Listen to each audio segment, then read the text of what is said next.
Okay, let's dive right in. We're about to unpack an argument from the philosopher Plato that is so shocking it might just completely change how you think about truth itself. So I want you to think about some of your most basic beliefs. Let's start with a really easy one. You believe the Earth is round, right? Of course you do. Or how about this one? You probably believe that democracy is generally a good thing.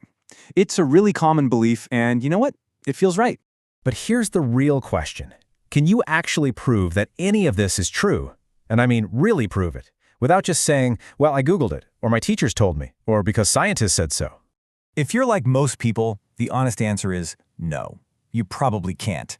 And this right here, this highlights a massive problem in how we all understand the world.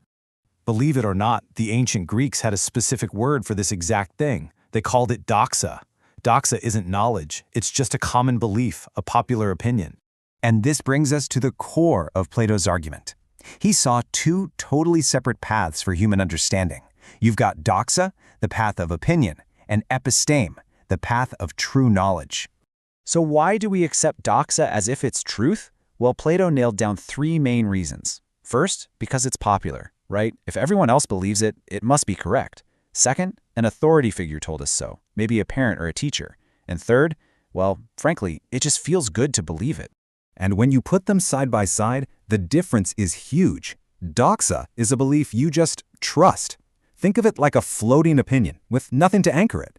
Episteme, on the other hand, is a belief you can actually prove. It's built on a deep understanding of why it's true. It's solid knowledge. And here's the real kicker. Most of us live our entire lives almost completely on doxa. We say things like, gravity exists, not because we can explain the complex math behind it, but simply because we trust the person who taught us physics. Now, this might all seem harmless, but Plato saw this as incredibly dangerous. Let's get into why having an opinion just isn't enough. Plato really didn't pull any punches with this. He said a society that runs on doxa is a society of confident idiots. Whoa, that's a bold statement, but his reasoning behind it is incredibly powerful. Here is the crucial point. If you believe something without understanding why it's true, you are completely vulnerable. Anyone who sounds confident enough can come along and easily convince you of the exact opposite. And this is exactly how it happens. This is the path to deception. When your beliefs are just floating opinions with no anchor in real knowledge, you can get pulled into absolutely anything. Conspiracy theories, cults, you name it. Your beliefs just have no solid ground to stand on.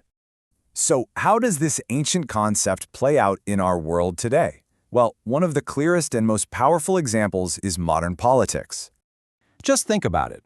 Most politicians don't really trade in facts and logic. They trade in doxa. They don't spend their time explaining the complex mechanics of a policy. Instead, they focus on how that policy makes you feel. You hear it all the time, right? Slogans that are chanted with incredible passion, like, "We want freedom." It's a statement that's designed to tap directly into our emotions. But what happens if you ask the people chanting what freedom really means in practice?